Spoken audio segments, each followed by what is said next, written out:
Essa semana eu estava conversando com um grande amigo, Horacio Friedman, que hoje é professor na Universidade de Boston, e o nosso assunto girou em torno do número de mortes uh, da pandemia aqui no Brasil, né, que já ultrapassou 380 mil, e nos Estados Unidos, que está perto de 570 mil. O assunto sobre isso acabou migrando um pouco para um assunto que eu gosto muito, que é sobre a história, né? E estávamos conversando sobre o século XX, né? Que foi o século mais sangrento da história, né? Um século que dizimou aí em torno de 180 milhões de pessoas.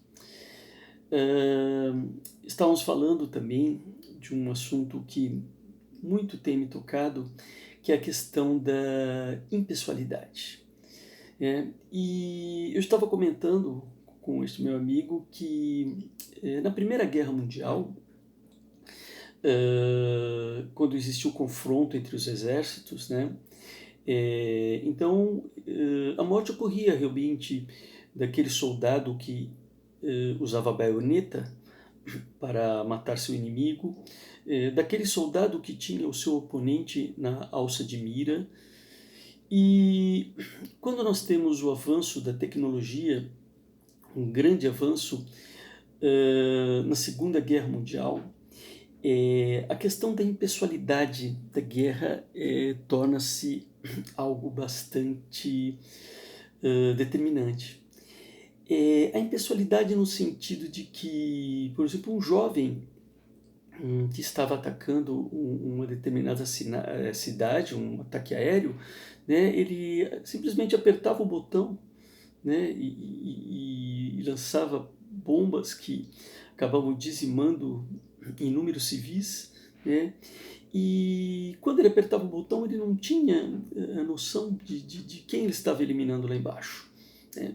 Ele não tinha noção, por exemplo, que ele estava eliminando inúmeras mulheres grávidas, né, coisa que, por exemplo, ele talvez não tivesse coragem de fazer com o uso, por exemplo, da baioneta ou da sua alça de mira. E o Horácio comentou comigo que hoje essa questão se agravou mais ainda, né? Nós temos, por exemplo, a utilização de drones, né? Como ocorreu, por exemplo, para aquele caso que matou o general Qassem Soleimani em Bagdá, né? O general iraniano, né? Através de um drone, né? E então estamos conversando sobre inúmeros fatores, sobre esses números assombrosos, então, de como eu citei o século mais sangrento, que é o século XX, né? Comentamos, por exemplo, sobre o Holocausto, que eliminou mais de 6 milhões de judeus, né? E eu aproveito a oportunidade para que assistam o filme do diretor Roman Polanski, o pianista, né, que mostra o ataque nazista em Varsóvia, né, que mostra então uma das faces mais terríveis do Holocausto. Né. Um filme maravilhoso, com a atuação também maravilhosa do Adrien Brody, que ganhou o Oscar como melhor ator, né? Salvo engano, nessa categoria de melhor ator, ele tinha 29 anos, talvez o mais jovem premiado, então, nessa categoria. E o assunto, então, continuou a respeito da Covid, né? Um assunto atual. Nós começamos a comentar sobre o negacionismo como um eixo central que permitiu essa sucessão de erros e o desaguar na situação que estamos hoje, né? E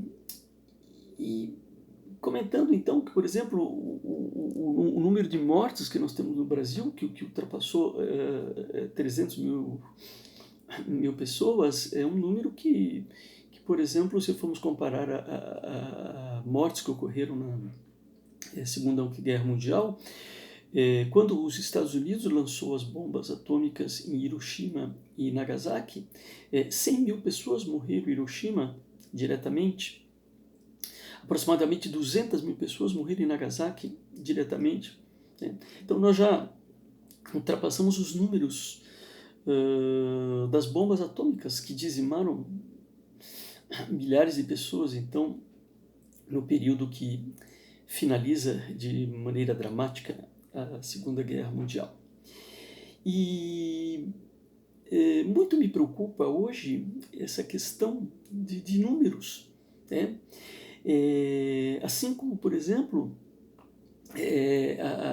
as baixas na Guerra do Vietnã eram contadas como, assim, eram apenas contagens de corpos.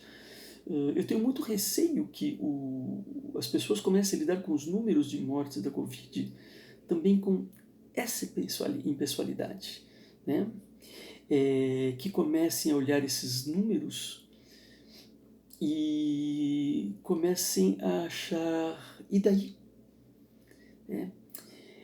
Então, enquanto nós temos os médicos mostrando a cara, se arriscando na frente, tentando aí valorizar cada uma das vidas, e nós estamos vivendo um verdadeiro luto sequencial, né? Com mortes de amigos, de conhecidos, né? Eu faço um alerta para que a impessoalidade nunca impere, para que cada perda seja uma perda significativa e que para que possamos então repensar uma forma de humanizar, de perceber que o que está acontecendo, por exemplo, na família de uma outra pessoa, pode estar acontecendo amanhã na sua família ou na família de um ente querido. Enfim, como diz o historiador Eric Hobsbawm, não sabemos para onde estamos indo, só sabemos que a história nos trouxe até esse ponto. Né? Espero que possamos vencer esse ponto e que possamos sair desta pandemia mais humanizados. Um abraço a todos.